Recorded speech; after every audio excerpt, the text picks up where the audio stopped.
Welcome in to the fun astrology podcast. Thomas Miller, it's Tuesday, July 19th. Welcome in. Got a little fun episode. We're going to talk about some dating today. You interested in dating? Or what's going on in the dating world? Well, you got the right place. Let's talk about the sky first, though. Mercury enters Leo today. Boom, got another sign change. I'll take it.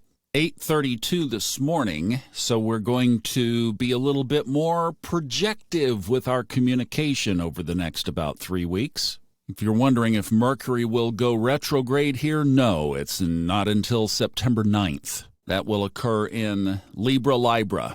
You guys will have to stay tuned with me on Old Soul, New Soul to see if I can even get Robert to acknowledge that Libra is a correct astrological pronunciation. See, Delia Golden, one of our readers, says Libra. She got it from this astrological pronunciation guide that was published by the American Astrology Federation, I believe, back in the 70s. And it says Libra. So anyway, Libra, potato. In today's world, there's a whole heck of a lot more we could be concerned about than that one. Chiron, 11:55 this morning Eastern Time, retrograde. How long will you have time to explore those inner wounds, particularly those that seem to not go away? All the way until nearly Christmas, December 23rd. Got a long time to look inside for those inner wounds.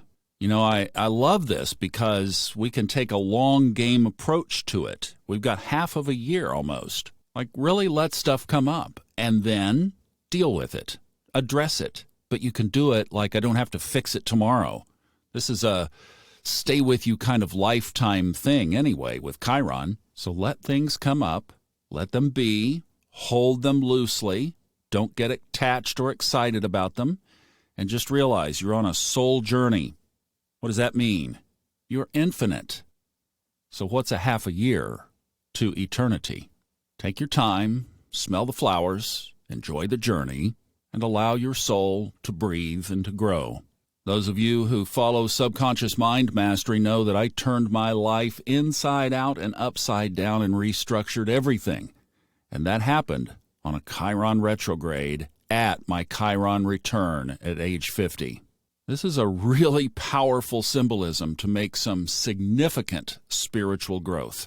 And remember, things get more powerful and intense on stations, so if you have been really feeling it and experiencing some things that are challenging those old wound strings, know that Chiron is at work.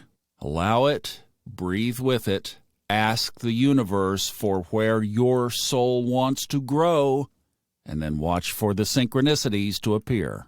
We got a lot that would help you on that journey in some of the later episodes, too, the current episodes of Subconscious Mind Mastery. All right, Sun opposite Pluto tonight, 9:38 p.m. Sun in the later degrees of Cancer, Pluto in the later degrees of Capricorn. Those of you watching the markets, watch out, heads up, financial astrology alignment there. Interesting that it comes paired with that Chiron station to go retrograde because transformational issues come up for all of us. And on that note of transformation, let's tackle a question on dating. Hi, Thomas. My name is Anne. I have a question about dating. I've heard of people complaining how it is so hard for them to find someone to get into a serious relationship with. Are there any planetary aspects that are affecting dating currently? Thank you. Oh, Anne, you are precious. Thank you for a great question, and I can almost hear the longing in your heart. And yes, I've heard exactly the same thing. So let's pick this apart. And the first thing I would just say is, how would you answer this? If somebody asked you that question, what would you say? You might even want to pause this and think about it for a moment. Well, I'm not going to claim to have the right answer here, but I'm going to explore around this. So let's talk about it for a second.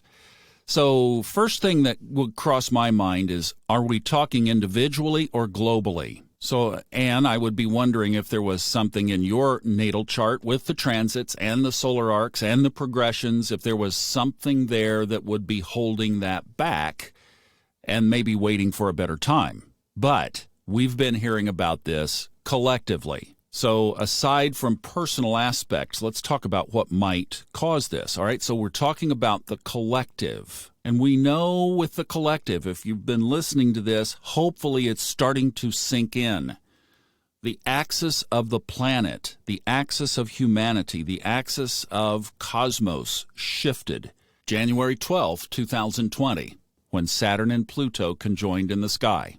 That happens every 29 and a half years, but this time it happened in Saturn's hometown of Capricorn. If we go back and look at the last time Pluto was in Capricorn, that was the late 1700s when America was born.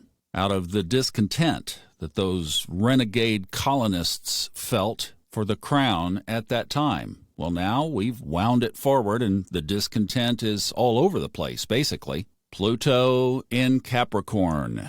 So if you start to frame up that things have really pivoted, then we would start to walk back and say, well, when did it take place? Then the other question in my mind is, would we be talking about one of the faster-moving planets like Venus, the love planet, or the moon, our heart, our emotions? Or would we be talking more of an outer, slower-moving planet like Saturn, Uranus, Neptune, or Pluto? So deciding between those two factors, when did this begin, and are we talking about a trigger planet or a thematic planet, I would walk it back and be thinking about the outer planets as a theme change that has taken place over the last maybe 10 or 12 or 15 years. Well, let's walk them back. Saturn moved into Aquarius in December of 2020. So not in our time frame, but certainly Saturn in Aquarius establishes more individual independence, but that only walks us back not even 2 years. Uranus is in Taurus. We walk that back May 2018, so we're probably looking to go back a little further. However, Taurus ruled by Venus, so we're starting to scratch the surface there. So maybe this weird anomaly is with Uranus and Taurus kind of pairing up away a little bit more. That's certainly a strange behavior for humankind to not be able to mate up, permanently at least. Walking back further, Neptune in Pisces. Now that we're getting in the time window. February 2012. And then Pluto in Capricorn entered for the last time, November 2008. So I kind of like the combination really here if you wanted to think about this. So Pluto in Capricorn, old structures being challenged, even the structure of partnership. And this could be unique to this transit too. Capricorn is square to the sign of Libra, where we would typically place relationships. Pluto is about death and transformation. So we definitely have a timeline correlation. We have a thematic correlation. Where does it go from here? Well, Pluto moves into Aquarius. Saturn is already giving us some signs of what that looks like. I mean, look at what's going on in the world right now with world leaders falling like dominoes. So that brings a lot more self-independence, self-actualization to the table. So it could even, I guess we could say, morph to more even individuality. The good part is now we've moved from a square to a trine, so it might be a redefined way of partnering, maybe in a way that is less traditional and a little bit more individually honoring.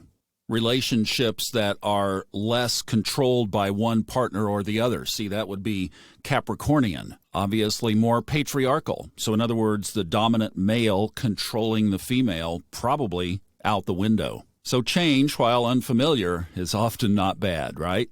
The other element, of course, Neptune in Pisces, and that definitely detaches us from reality. So there is this idea of the traditional, what we've known, just almost disappearing into a misty fog. Then when you throw Uranus in Taurus into the mix, you get that element of Venus ruling Taurus, right? And Uranus surprises. So that brings the whole thing into this outer picture structure that I kind of like. I mean, I think it definitely shows some elements of this. So all of this will move forward into other signs, and probably the dynamic over the next 2 or 3 years will shift again. I hope that helps. Sorry about going so long, but hopefully some of you enjoyed it. All right. Have a great one. We'll talk to you tomorrow. Happy Tuesday.